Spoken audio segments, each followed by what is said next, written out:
Dear friends, I am very happy to welcome you all for this online seminar regarding the church. We know what is church. Church means, according to the Greek word ecclesia, which means called out. We are called out from the world for the kingdom of God. So, when we say ecclesia, which means we are called out from the world in the name of our Lord Jesus Christ for His kingdom. So we are very happy to be a member of church.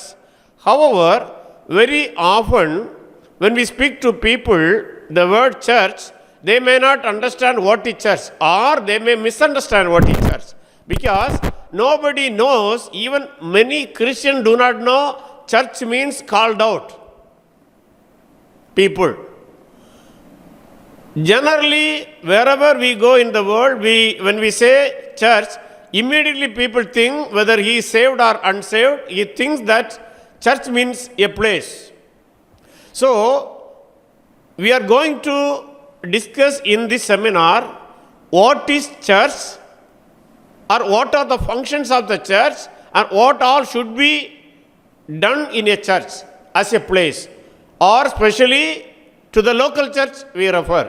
So, according to the word of God, Acts chapter 2, verse 47, second part, the verse says, "And the Lord added to the church daily such as be saved," which means church is a place of saved people.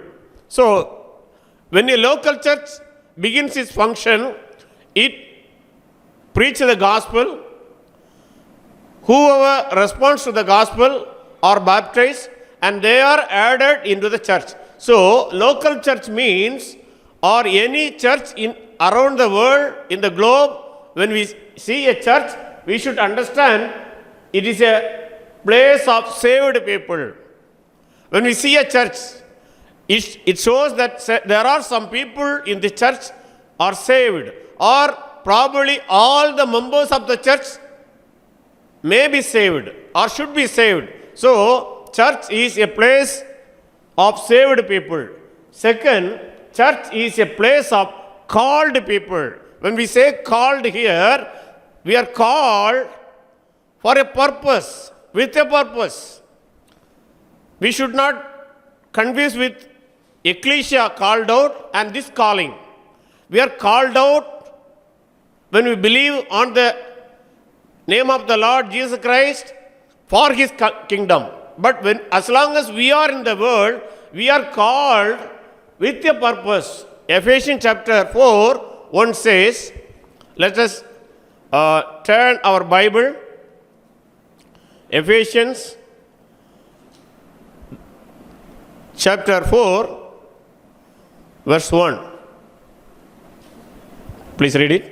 Therefore, the prisoner of the Lord beseech you that ye walk worthy of the vocation wherewith ye are called. Wherewith we are called. That means each person in the church is called.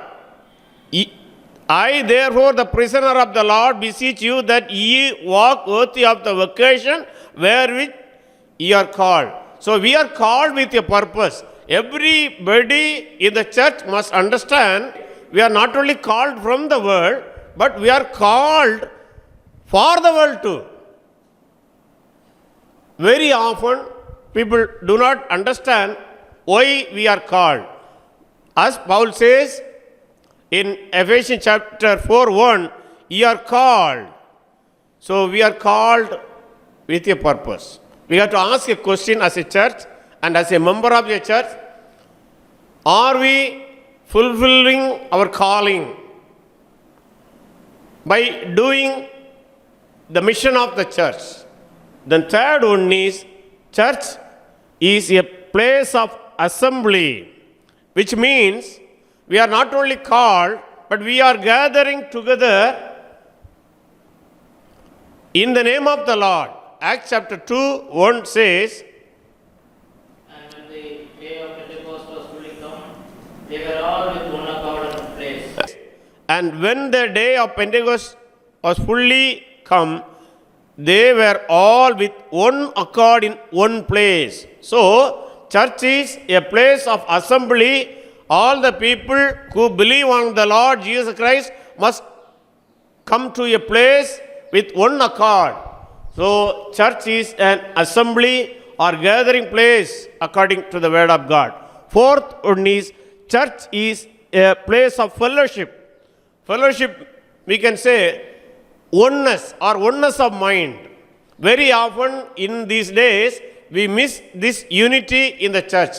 Or oneness of mind is very rarely found in the churches. Wherever we go, the churches are having difference of opinions, different kinds of problems. But we should understand church is a place of fellowship, whereas we should have oneness of mind. Acts chapter 2, verse 42 tells it so.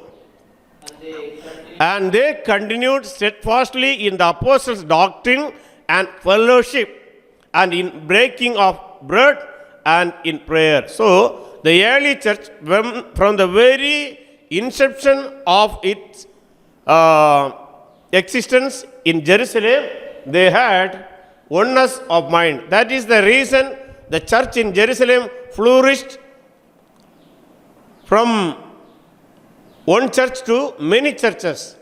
The churches and the believers, not only in Jerusalem, then Judea and Samaria, all over the world. So, the church, when we have fellowship and oneness within us in the church, people outside of church may realize the power of the church and they may have fellowship with us. So, church is there for a place of fellowship. The fifth one is, church is a place of worship. Acts chapter 2, 47 says, praising God and having favor with all the people. Let me point out the word praising God. So, worship also involves praising God for all the goodness that He has done for us. When we see our life from our birth or from the day of our salvation, we can see so many blessings in our life, whether it is spiritually or physically, whether it is spiritually or worldly. So, God has blessed in every aspect of our life. So, the worship involves primarily praising God for all His wonders, praising God for all His worthiness, praising God for all His greatness, praising God all His wonderful characters. So, when we worship the Lord, do we praise Him for His worthiness? Do we praise Him for His greatness? Do we praise Him for His truthfulness? Let us think of these things.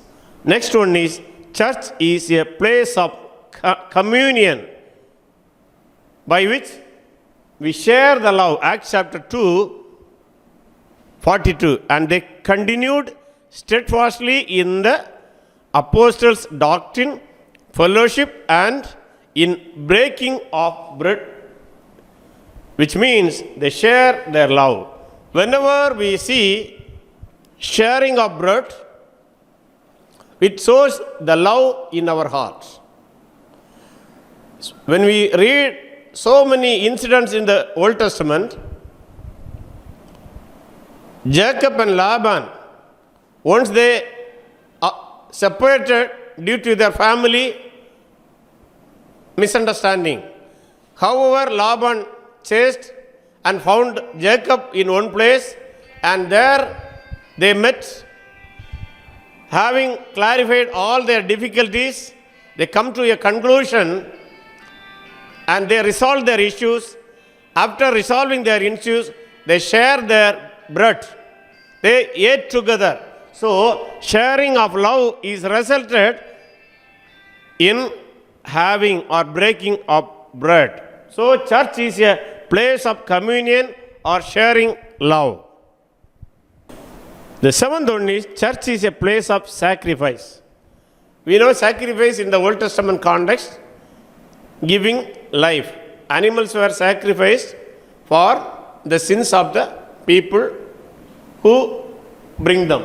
But here in the New Testament, when we see the sacrifice, we remember the sacrifice of our Lord Jesus Christ, who died on the cross as a sacrificial offering for our sins.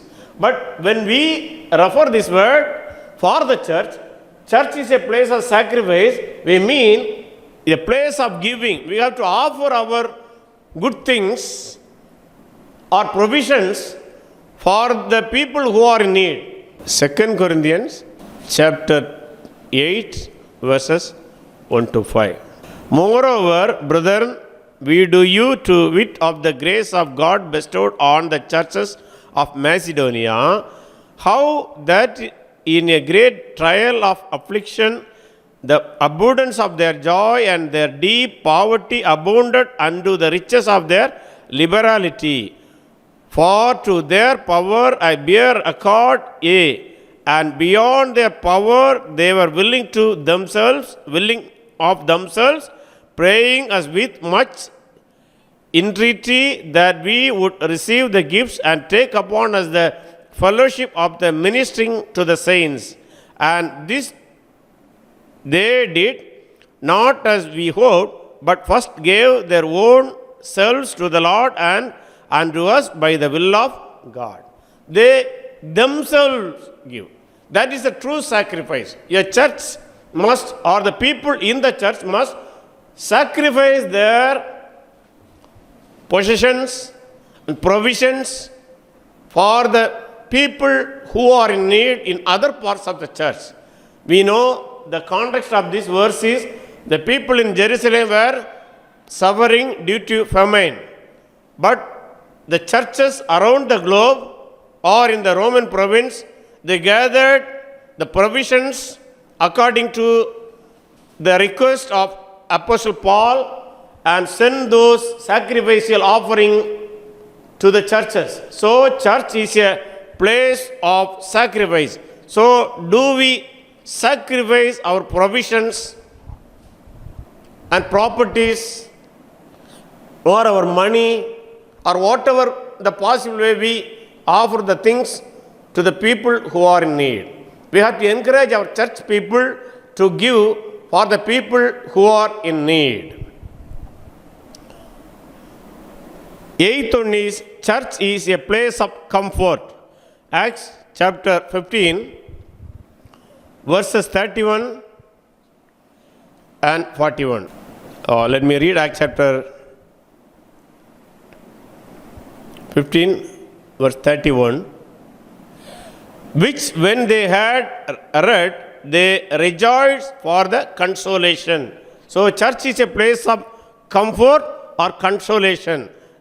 When they read the scripture or the guidance of the apostles, it gave them a comfort, it gave them a consolation.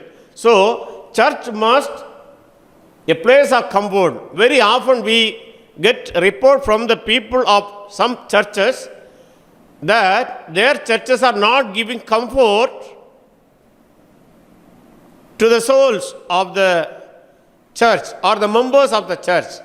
Because many often we see the churches around the globe, they are trying to deceive their people instead of giving comfort and consolation to the souls of the church. Whereas we here see the apostles by their writings, they comforted and consoled the churches. We have to see the context of this verse. We know the Judaizers who are pressuring the Gentile believers to adopt the customs and cultures of Jewish teachings or the Mosaic law. So the Gentile churches around the Roman provinces, particularly in Galatia, they were confused what to do, whether they should follow the Mosaic law or they should follow the gospel of the redemption that is in Jesus Christ. So the apostles in Jerusalem came together and discussed the issue and finalized how a Gentile church must behave or how a general should take the instruction from the word of God. So they clearly guided the general churches. They are freed from the Mosaic law and they minimize the requirements of the law to the Gentile people. So such guidance were returned to the churches in Galatia, and they read the scripture or they read the guidelines of the apostles, and when they read it, they were consoled or they were comforted. So we have to keep it in our mind, whatever the preachings or whatever the teachings that we give to our churches must comfort the people, those who hear. Very often the preachers, particularly in India, particularly in Tamil Nadu, the pastors who are not trained properly in theology, preachers whatever they want and they confuse the believers in their churches. So let me encourage you to read the Word of God, to study the Word of God properly, at getting training in the Word of God, and your preachings and your teachings must comfort the souls in the church. The next one is, church is a place of making strategy. Acts chapter 17, 1 and 2. Now when they had passed through Amphipolis and Apollonia, they came to Thessalonica, where was a synagogue of the Jews. And Paul and his manner was went in unto them, and 3 Sabbath days reasoned with them out of the scriptures. Here, Paul is on his missionary journey. In his missionary journey, he had a well-planned strategy. Whenever he goes to a new place, he first goes to a synagogue, which is the prayer place of the Jews lived there. There he goes and reasons with them from the scripture. So, a church must have a strategy where it is located, or a pastor must have strategy where he is ministering, how he should present the gospel to his locality. That is a strategy every churches must have according to the place where they are situated. Your church may be in different countries. Your church may be in different nations or the localities, different cultures. Your church may be in Africa, your church may be in Arabia, or your church may be in India or any part of the world. Wherever it may be, you should have proper strategy. Today, many churches are not successful in their gospel ministry because they lack strategy. How to approach the people, when to approach the people, where to begin.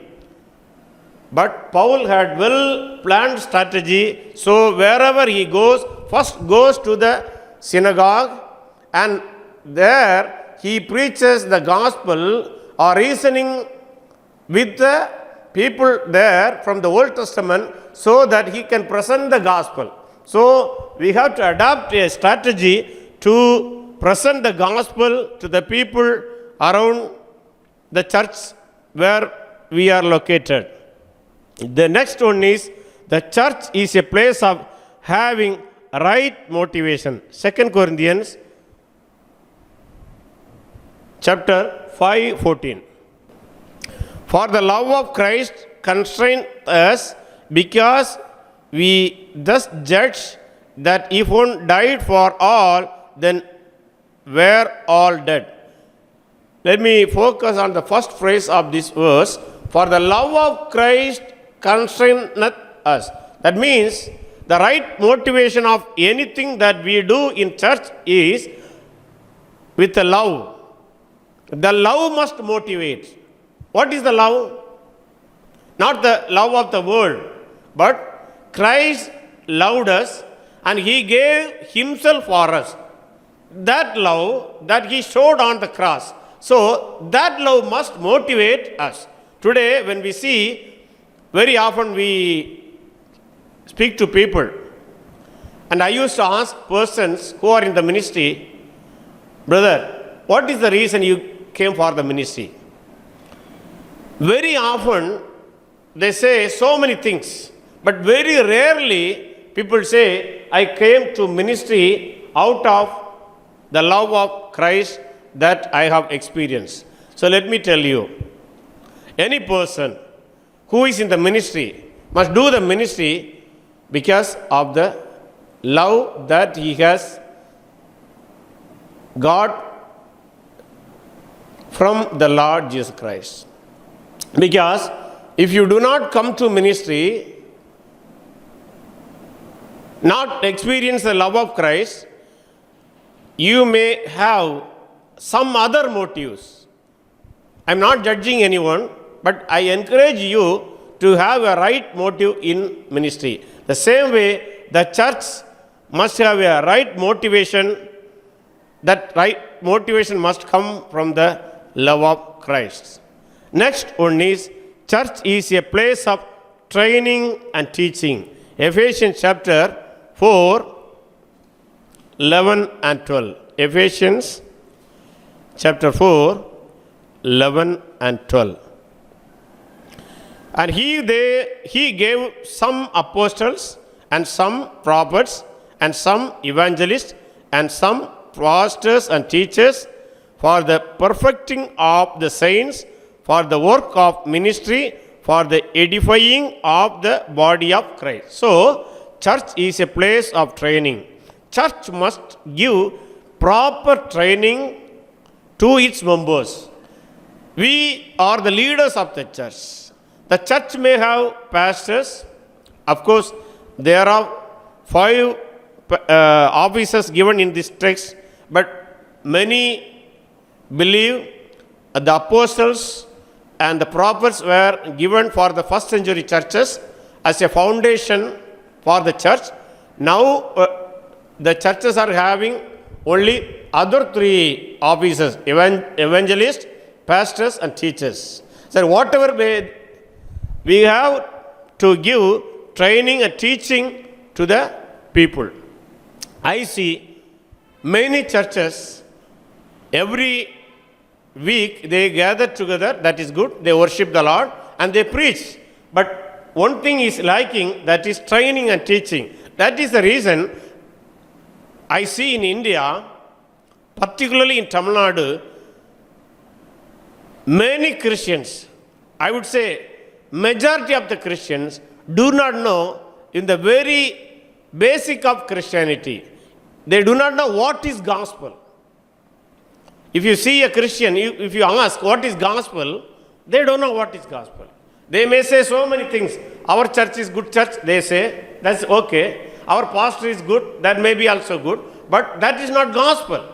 The gospel is, we are sinners and for our sins, Christ came into this world. He sacrificially, blamelessly died on the cross.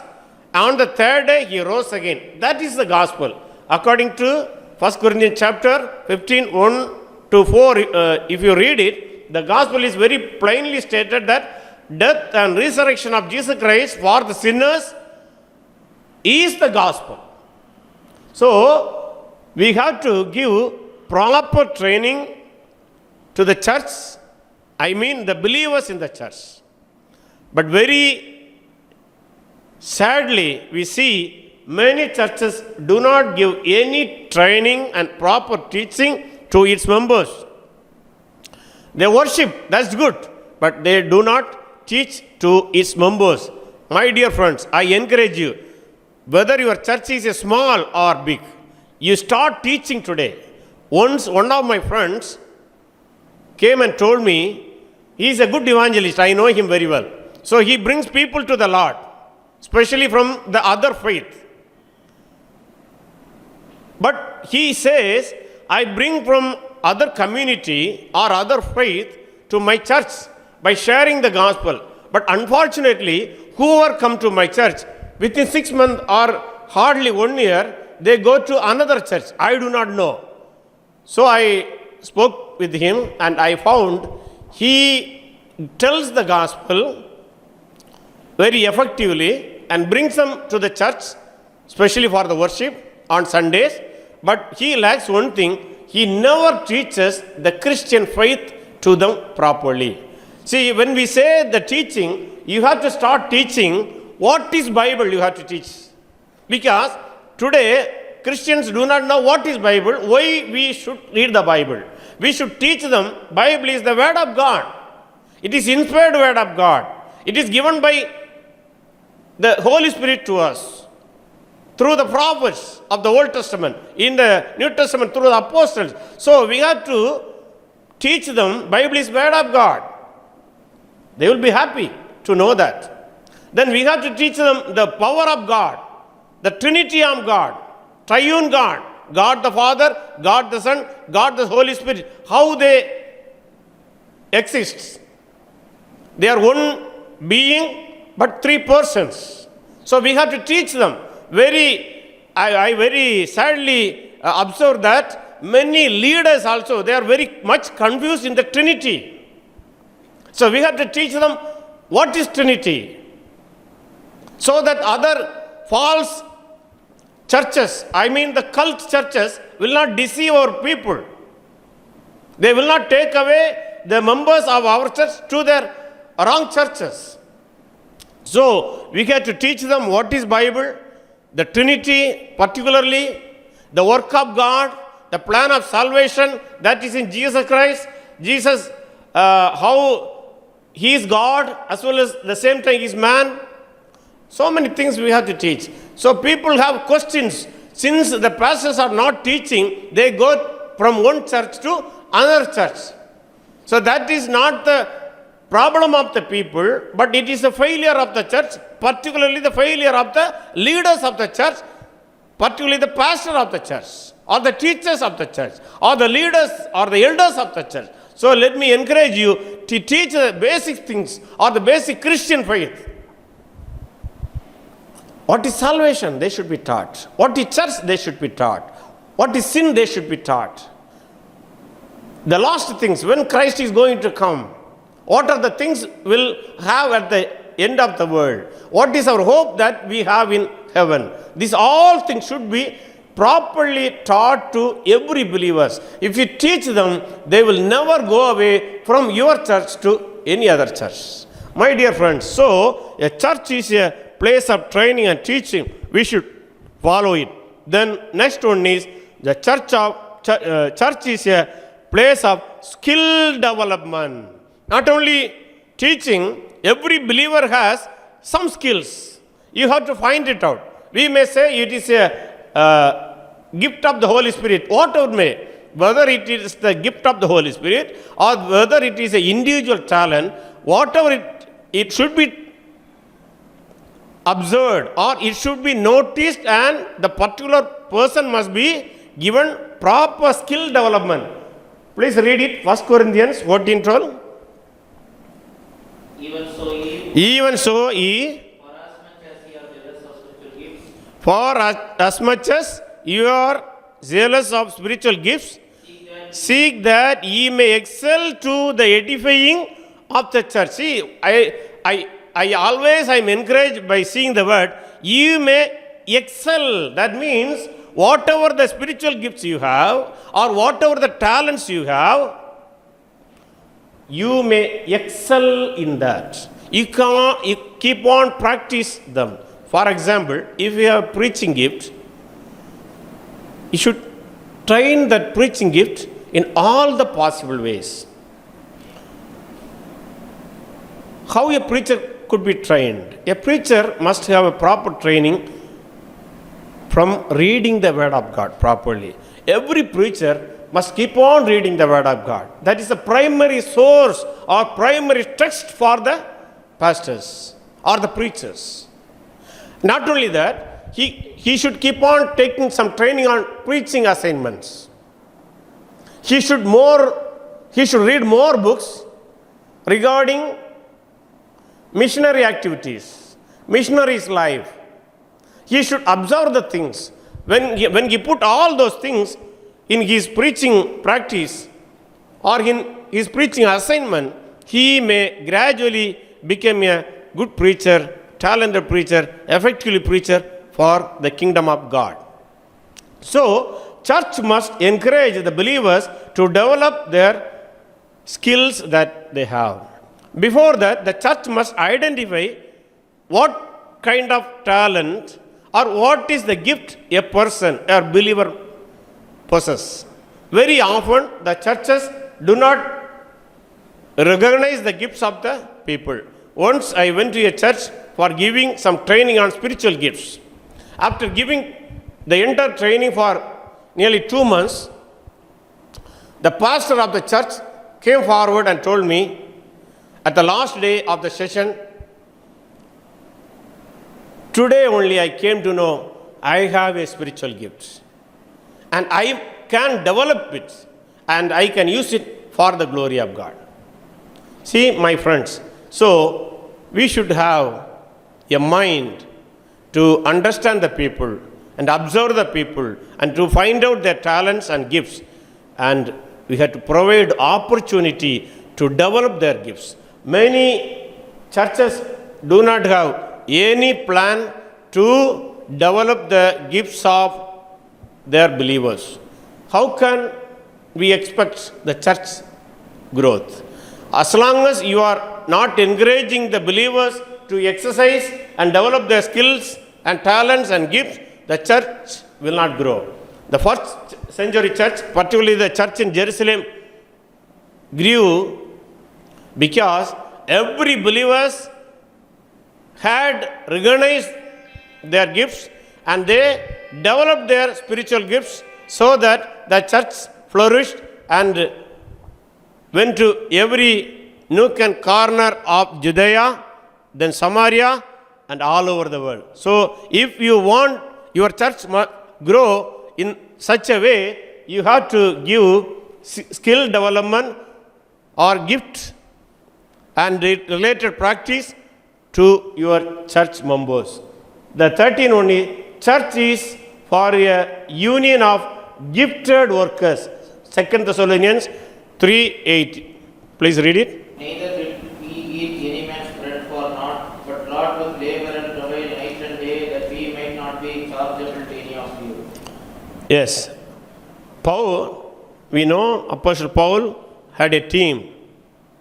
In his team, although they were preaching the gospel, they worked some other physical works or the worldly works to earn their daily needs. So, church may have different kind of people with different professions. The church must use those professions for the well-being of the church, particularly those who are in ministry, and use it the resources and the funds that they collect or that they save from their work for the growth of the church or the mission of the church. Next, the 14th one is, church is a place of prayer. We know what is prayer. Of course, wherever the churches are there, their worship is there. In the same way, the same amount of prayer is there. But here we have to have, what is prayer? The prayer means we commune with God. Very often people misunderstand prayer means just shouting. That is the reason the people who do not understand the Christian faith often mock. So we have to know what is true prayer. Prayer means having communion with God. If you want, you can pray loudly. I am not against it. But if you pray earnestly, God hears that prayer.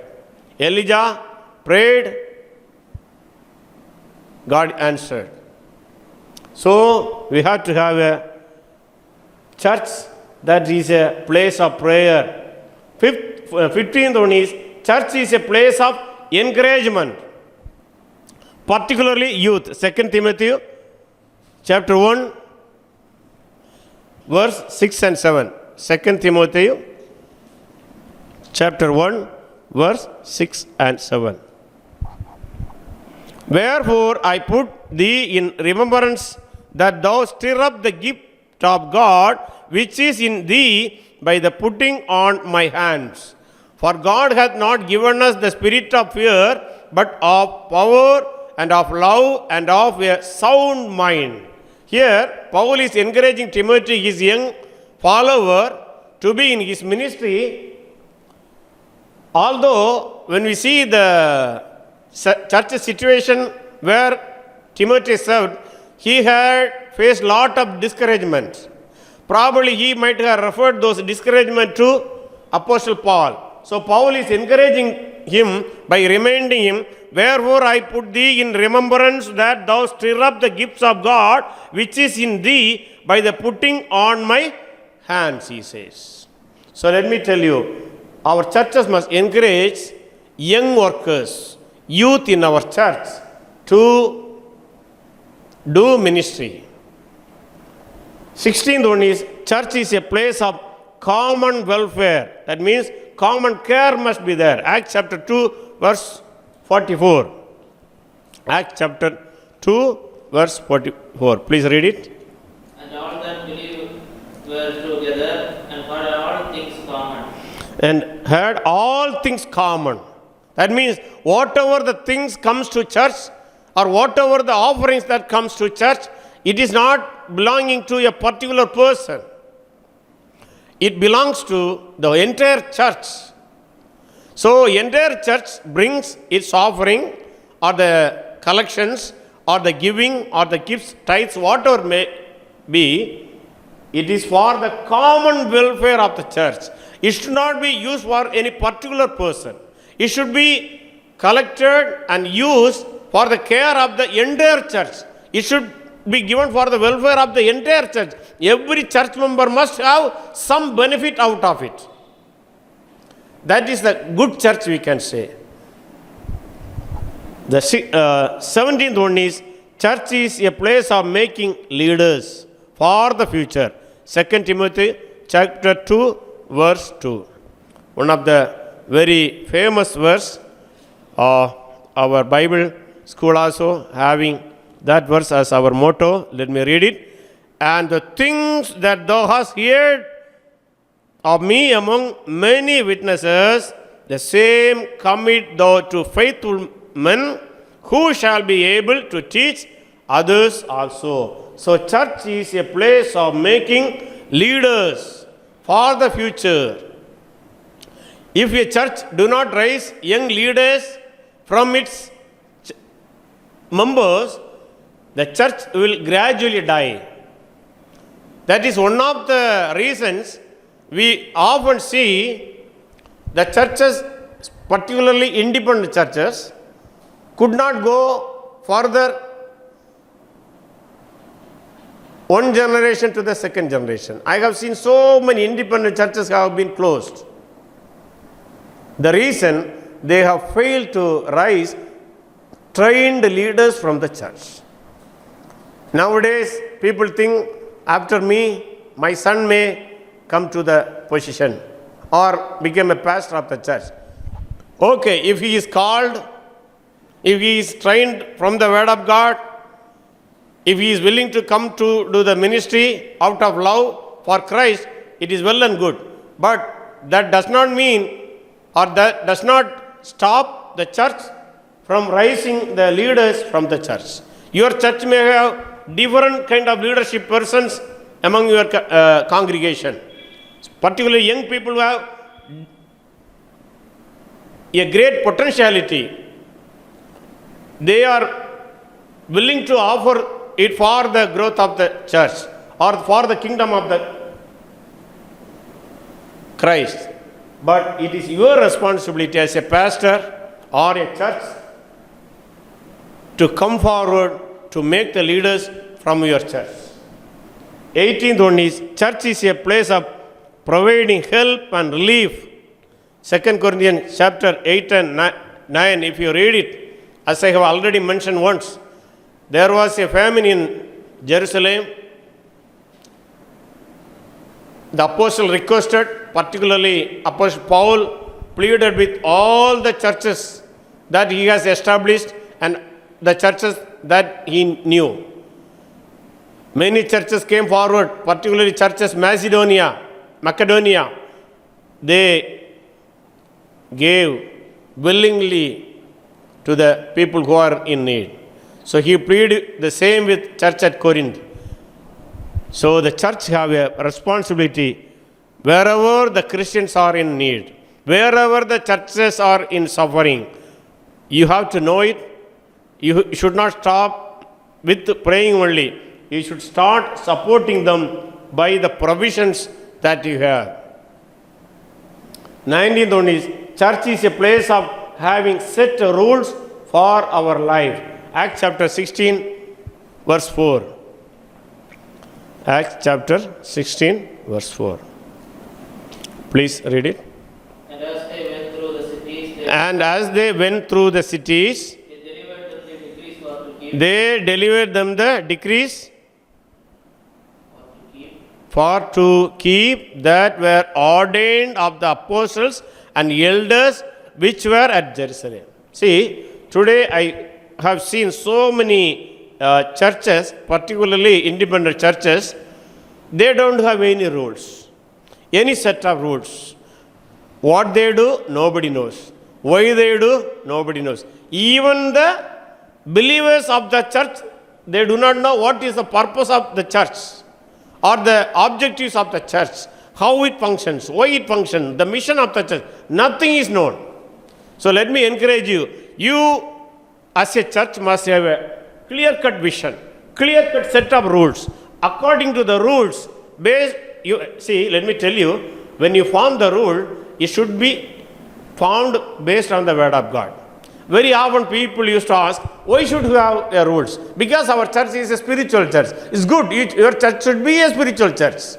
For me, every church that have believed Bible as their word of God is a spiritual church. Because the Spirit is nothing but, is referring to the Spirit, Holy Spirit and His inspired word. So, when you say that your church is a spiritual church, that does not stop having prepared, planned, penned rules. You should have written rules by which you have to function. In some countries, they say statement of faith. Okay, that is also good. At least you should have a statement of faith. Statement of faith mean the church must write what they believe and what they do not believe. For example, a church can have, I believe the Bible is word of God. Or the second rule is, they can say, I believe the Holy Trinity. Third one is, I believe the virgin birth of Jesus Christ and His death and bodily resurrection and His coming. I believe the Holy Spirit. I believe that I am a sinner, but by the grace of God, I am saved through the death and resurrection of Jesus Christ. I believe the church is the plan of God which gathers the people for the kingdom. I believe Christ will come. See, these are the basic beliefs every church must have. So you have to write it and tell it to the people. This is statement of faith. But many churches have every functions of the church in a written form. Those churches will grow steadily, gradually, and to the end times. Even till the Christ comes, the churches will be functioning there. But if a church do not have written rules, we do not know when the churches will be closed. I am sorry to say this, but it was my observation. I have seen in many places the churches which do not have any set of rules and not functioning according to the set of rules based on the word of God, they gradually disappear. So we have to be very careful. Our churches must have set of rules for and according to that the church must function. The 20th one is, the church is a place of care and concern for poor members. Acts chapter 6, 1 to 7, we know in that place there were widows in the church. Acts chapter 6,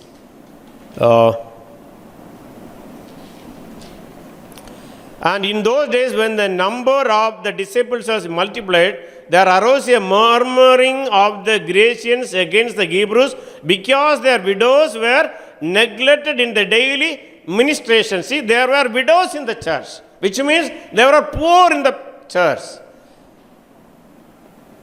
If you see a church in cities or the towns, sometimes the churches may be rich. But if you carefully look into them, or if you watch the members, certainly there will be some poor people within your church. If your churches having full of rich people, praise God. But normally every churches will have people with need, poor people, widows, physically challenged, mentally challenged. So church must have a specific care and concern for those who are in need. For if we say in nowadays, in city churches also, divorces are there, deserted people are there, elders are there without any care. So the churches can have a special plan and program for such kind of people. So the church is a place of care and concern for the poor members, particularly needies, whether they are widows or deserted people or whoever it may be. There may be a kind of needy people in your church. So your church must have a special vision for them. Then church is a place of mission for the kingdom. Acts chapter 13 verse 1 to 3. Acts chapter 13 verse 1 to 3. There the church at Antioch is sending missionaries with its fund. So every church must have at least one missionary. Sometimes people used to say, see, my church is very small. I am also struggling to survive. But that does not hinder your mission for the kingdom. If you are unable to support a missionary, you can provide whichever way you have or whichever way you can have to a mission or a missionary movement, so that the kingdom of God will grow in your country, in your nation, in your district, in your state. See, so if you are unable to provide or support a full missionary, you can support in a way that you can. The 20th is, and most important and the last one is, the church is a place of nation building. The church is a plan of God, as we say. It is a global program of God. So God wanted, or God wants, the churches must be in every nation, calling people for His kingdom.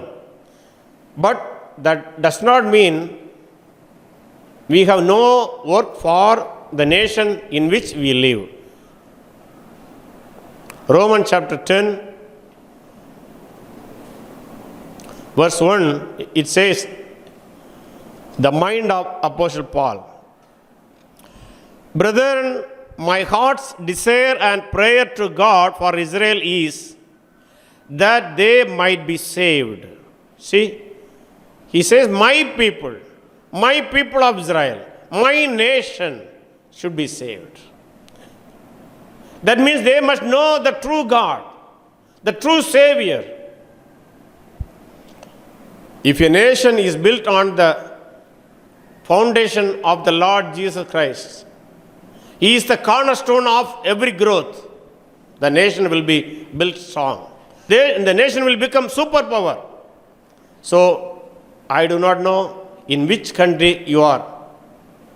You pray for your nation.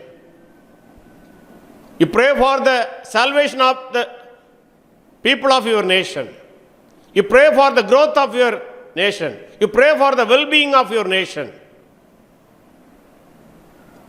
If your nation has many missionaries and churches, your land, your nation certainly will have a light to the world.